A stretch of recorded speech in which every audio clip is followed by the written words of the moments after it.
27 समाकलन लिमिट है 0 से पावर 2 तक कॉस स्क्वायर एक्स बटे कॉस स्क्वायर एक्स धन 4 sine square x D x का मान ज्ञात कीजिए। तो हमें इसमें इसका मान ज्ञात करना है, तो हम यहाँ पर लिखेंगे माना आई बराबर समाकलन लिमिट है 0 से पावर 2 तक कॉस स्क्वायर एक्स बटे कॉस स्क्वायर एक्स धन 4 sine square x D x. तो हम इसे और सरल बनाने के लिए अंश और हर में कॉस स्क्वायर एक्स से भाग देंगे। तो हम यहाँ पर लिखेंगे अंश और हर को कॉस स्क्वायर एक्स से भाग देने पर आई बराबर समाकलन लिमिट है 0 से पावर 2 तक हम इसमें कॉस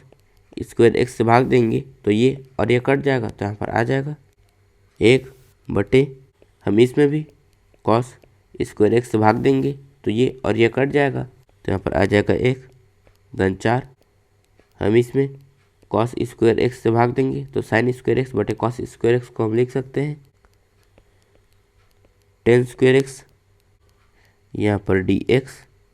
तो यहाँ पर हम 10x को t मानेंगे, तो हम यहाँ पर लिखेंगे माना 10x बराबर t। तो हम इसका x के सापेक्ष अवकलन करेंगे, तो यहाँ पर आ जाएगा सेक स्क्वायर एक्स बराबर dt बाई डी एक्स। तो हम dx को इस तरफ और सेक स्क्वायर एक्स को इस तरफ ले जाएंगे, तो यहाँ से dx बराबर dt बटे सेक स्क्वायर एक्स। तो यहाँ से dx बराबर dt बटे हम सेक स्क्वायर एक्स को लिख सकते हैं 1 धन 10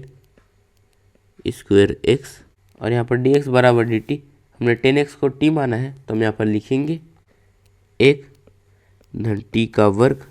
तो यहाँ पर लिमिट 0 से पावर 2 x के लिए था और यहाँ पर हमने 10x को t माना है, तो अब हम t के लिए लिमिट ज्ञात करेंगे। तो यहाँ पर लोअर लिमिट है 0, अपर लिमिट है पावर 2, तो पहले हम लोअर लिमिट ज्ञात करेंगे। तो जब x का मान 0 होगा तो हम x के जगह में 0 लिखेंगे, तो 10 0 का मान होता है 0, तो यहाँ से t का मान आ जाएगा 0। और जब x का मान पावर 2 होगा तो हम x के जगह में पाई बाई 2 लिखेंगे, तो 10 पावर 2 का मान होता है अनंत, तो यहाँ से t का मान आ जाएगा अनंत। तो यहाँ से आई बराबर समाकलन लिमिट है 0 से अनंत। यहाँ पर dx का मान आया है dt बटे 1 धन t का वर्ग, तो हम इसके जगह में इसे लिखेंगे, तो यहाँ पर dt बटे 1 धन t का वर्ग, और हमने 10x को t माना है, तो यहाँ पर आ जाएगा 1 धन 4 t का वर्ग। तो यहाँ से i बराबर समाकलन लिमिट है 0 से अनंत तक हम यहाँ पर dt को लिख सकते हैं 1 धन t का वर्ग ऋण 1 धन 4 t का वर्ग बटे 1 धन t का वर्ग गुणा में 1 धन 4 t का वर्ग dt। तो यहाँ पर हमने अंश में इसे और इसे घटाया है, तो जब हम इसमें इसे घटाएंगे तो 1 और 1 कट जाएगा, फिर हम t के वर्ग में 4t का वर्ग घटाएंगे तो यहाँ पर बचेगा ऋण 3 t का वर्ग। इसीलिए हम इसमें 4 का गुणा करेंगे, फिर ये हो जाएगा 4 धन 4 t का वर्ग, फिर हम इसमें इसे घटाएंगे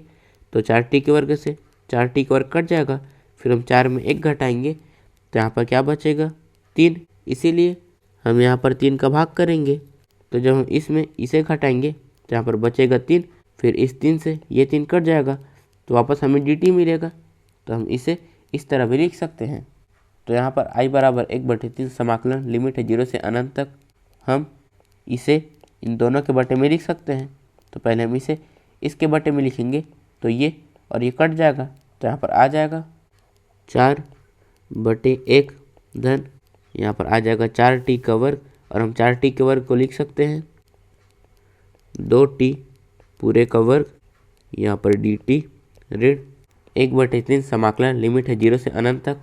यहाँ पर हम इसे इसके बटे में लिखेंगे, तो ये और ये कट जाएगा, तो यहाँ पर आ जाएगा 1/1 धन t का वर्ग यहाँ पर आ जाएगा dt। तो यहाँ से i बराबर यहाँ पर 4 कांस्टेंट है तो हम इसे बाहर में लिख सकते हैं, तो यहाँ पर आ जाएगा 4/3, फिर अंदर बचेगा 1/1 धन 2t का वर्ग, फिर हम इसका समाकलन करेंगे तो यहाँ पर आ जाएगा 10 इनवर्स 2t, फिर हम 2t का बटे में अवकलन करेंगे तो यहाँ पर आ जाएगा बटे में 2। यहाँ पर लिमिट है 0 से अनंत, यहाँ पर ऋण 1/3 हम इसका समाकलन करेंगे तो यहाँ पर आ जाएगा 10 इनवर्स t, और यहाँ पर लिमिट है 0 से अनंत तक। तो ऐसा आई बराबर 4/3। तो हम इसमें लिमिट रखेंगे, तो हम इसमें upper limit minus lower limit का सूत्र लगाएंगे। तो यहाँ पर अपर लिमिट है अनंत, तो यहाँ पर टी की जगह में अनंत लिखेंगे, तो 2 का अनंत में गुणा होगा, तो यहाँ पर आ जाएगा अनंत। और टेन इनवर्स अनंत का मान होता है π/2। फिर ये 2 नीचे चले जाएगा, तो इस 2 का इस 2 से गुणा होगा, तो यहाँ पर आ जाएगा π/4 ऋण। हम टी के जगह हम 0 रखेंगे, तो 2 का 0 में गुणा होगा, तो यहाँ पर आ जाएगा 0। और टेन इनवर्स 0 का मान होता है 0, तो हम यहाँ पर लिखेंगे 0 ऋण 1/3। यहाँ पर अपर लिमिट है अनंत, तो हम टी की जगह हम अनंत लिखेंगे, तो टेन इनवर्स अनंत का मान होता है π/2 ऋण लोअर लिमिट है 0, तो हम टी की जगह हम 0 रखेंगे, तो टेन इनवर्स 0 का मान होता है 0। तो ऐसा आई बराबर हम इसे लिख सकते हैं π/4। फिर इस 4 से ये 4 कट जाएगा, तो यहाँ पर आ जाएगा π/3 ऋण ये हो जाएगा π/2। फिर हम π/2 में 1/3 का गुणा करेंगे, तो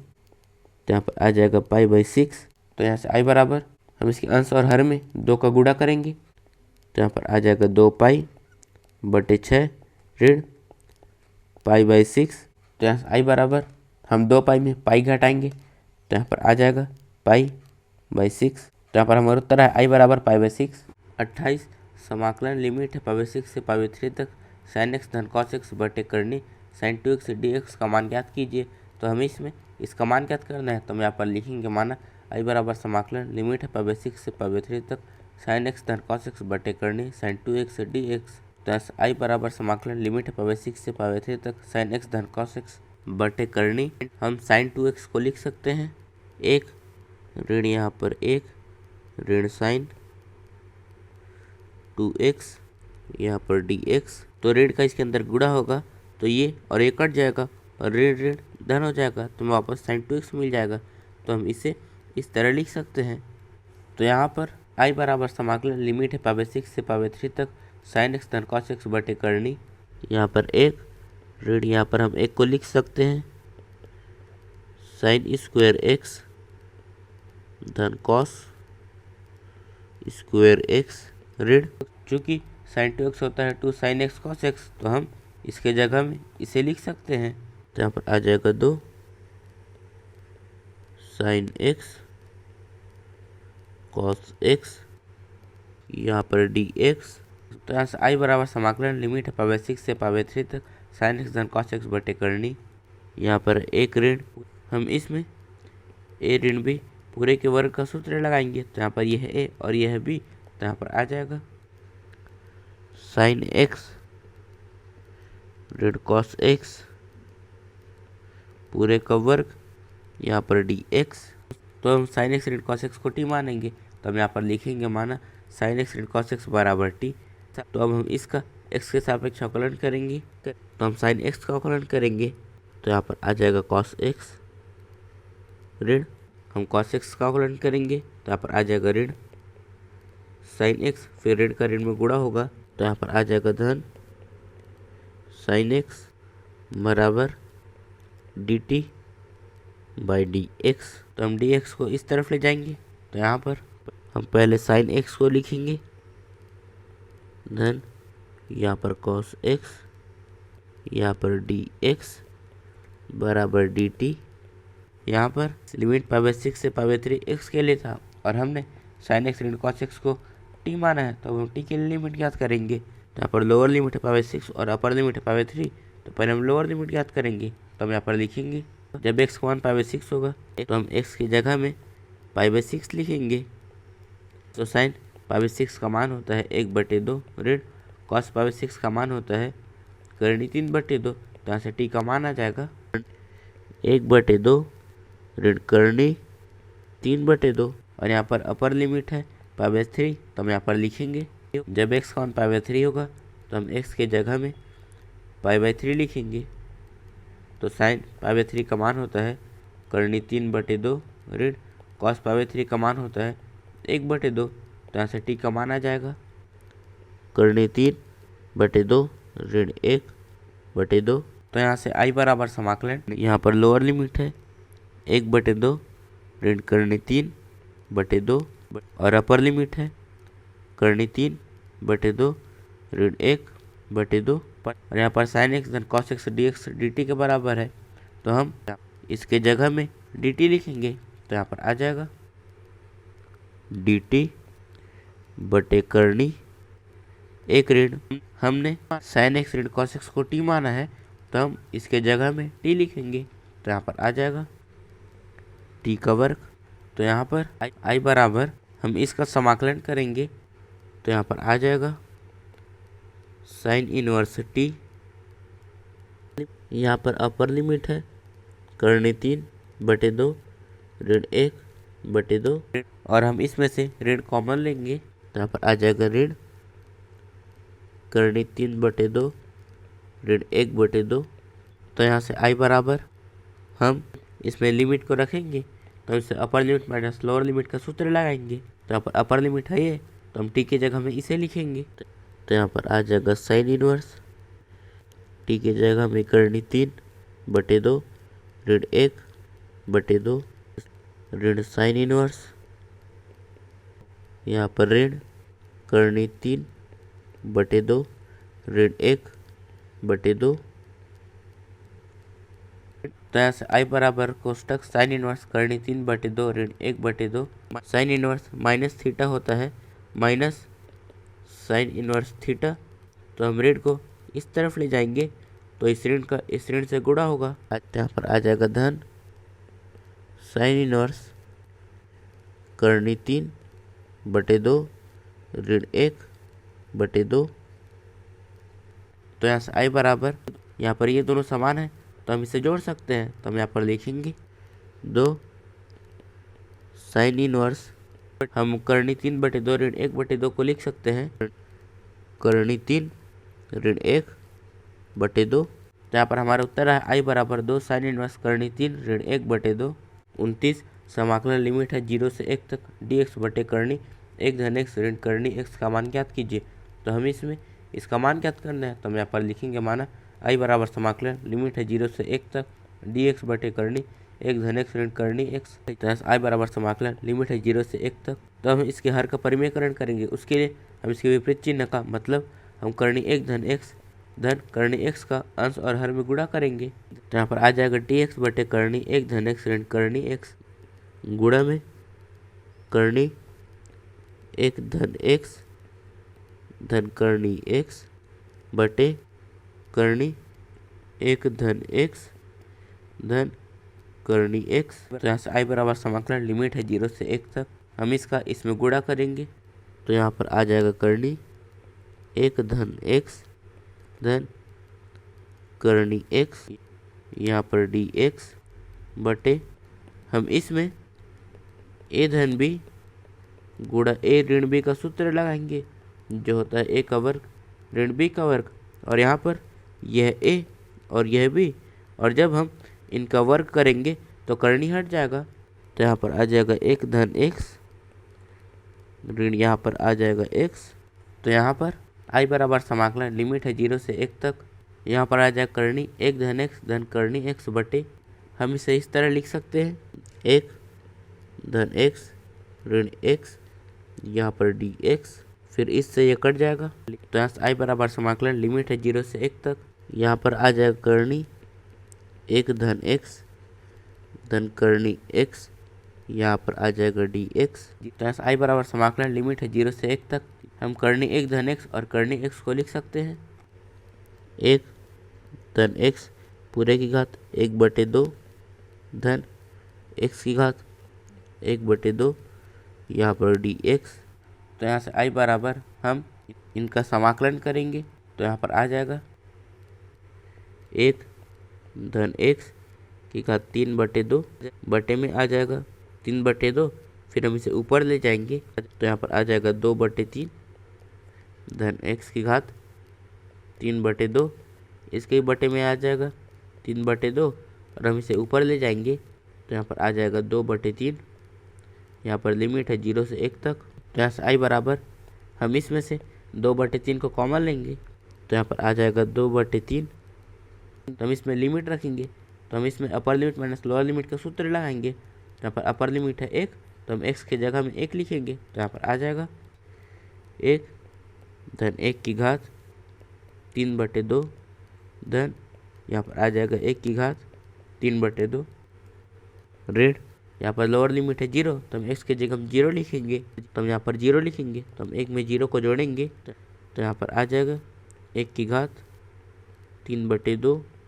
धन 0 की घात 3/2 i बराबर 2/3। हम 1 में 1 जोड़ेंगे, तो यहाँ पर आ जाएगा 2 की घात 3/2 धन यहाँ पर आ जाएगा 1 की घात 3/2 ऋण यहाँ पर आ जाएगा 1 की घात 3/2 और 0 की घात 3/2 भी 0 ही होता है, तो यहाँ पर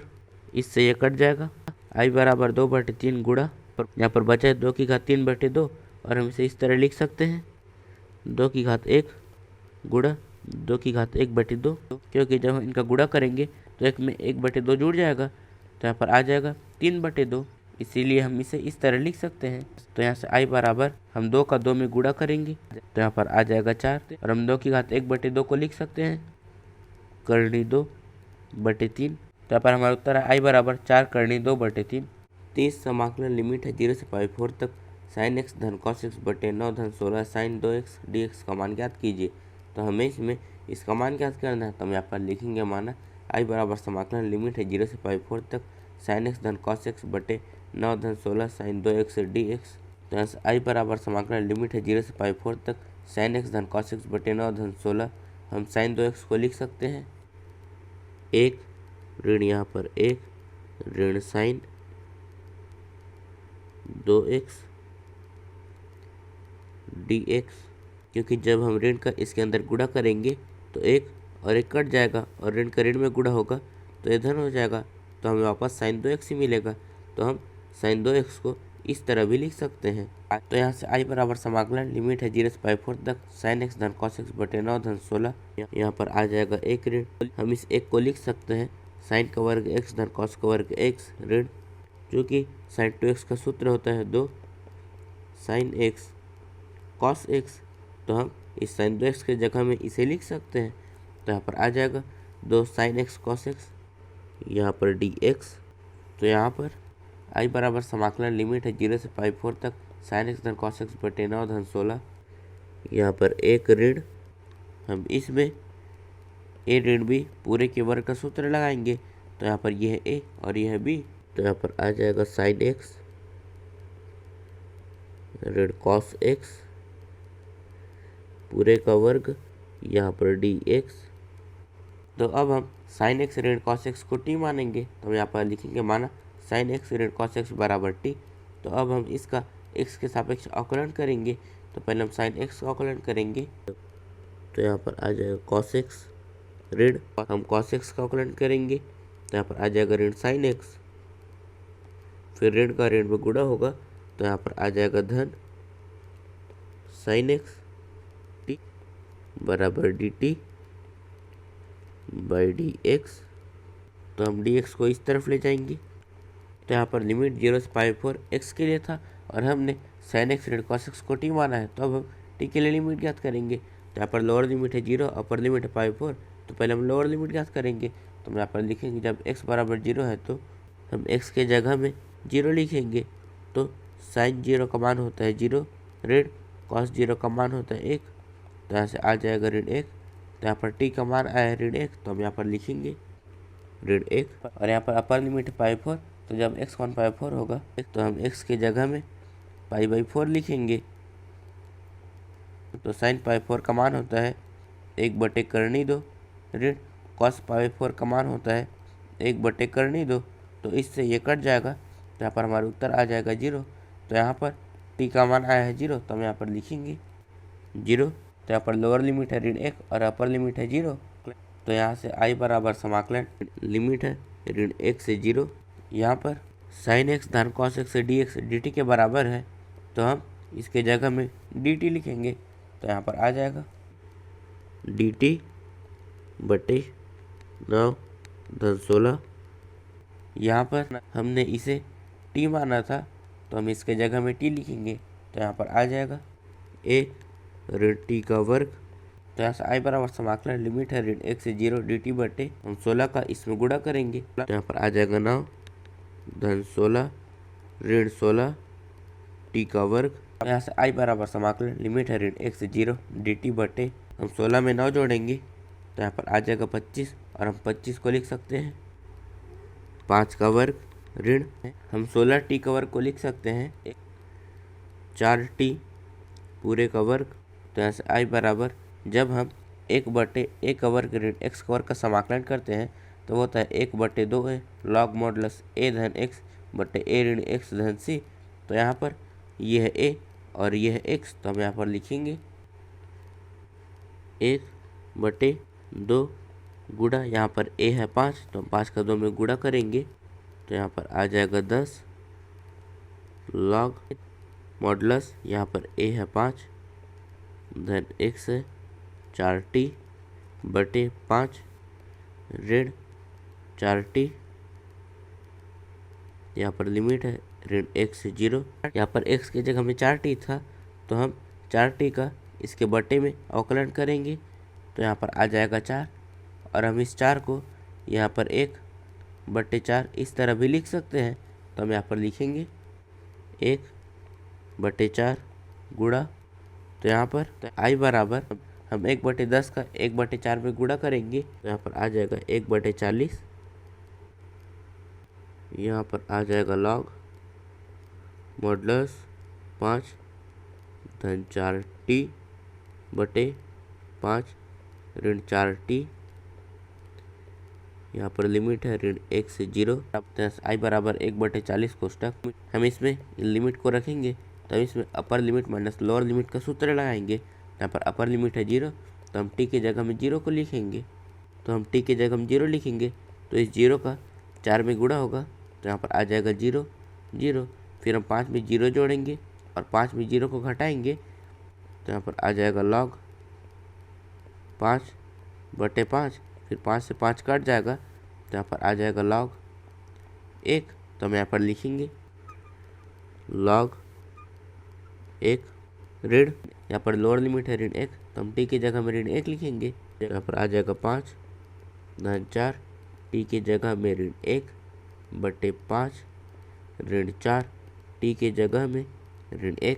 फिर ऋण 1 का इसमें और ऋण 1 का इसमें गुणा होगा तो यहाँ पर आ जाएगा 5 ऋण 4/5 धन 4 फिर हम 5 में 4 घटाएंगे तो यहाँ पर आ जाएगा 1/5 में 4 जोड़ेंगे तो यहाँ पर आ जाएगा 9 तो हम यहाँ पर लिखेंगे लॉग 1/9। जैसे आई बराबर 1/40 कोष्टक लॉग 1 का मान होता है 0 फिर हम 0 में इसे घटाएंगे ऋण लॉग 1/9। दस आई बराबर 1/40 कोष्टक चूँकि n log m होता है log m की घात n तो यहाँ पर ये जो ऋण 1 है इसे हम 1/9 की घात में लिख सकते हैं तो यहाँ पर आ जाएगा log 1/9 की घात में ऋण 1।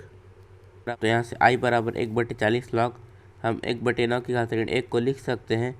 9/1 और हम 9/1 को सिर्फ 9 भी लिख सकते हैं तो यहाँ पर आ जाएगा 9। तो यहाँ पर हमारा उत्तर आया है i बराबर 1/40 log 9। 31 समाकलन लिमिट है 0/2 तक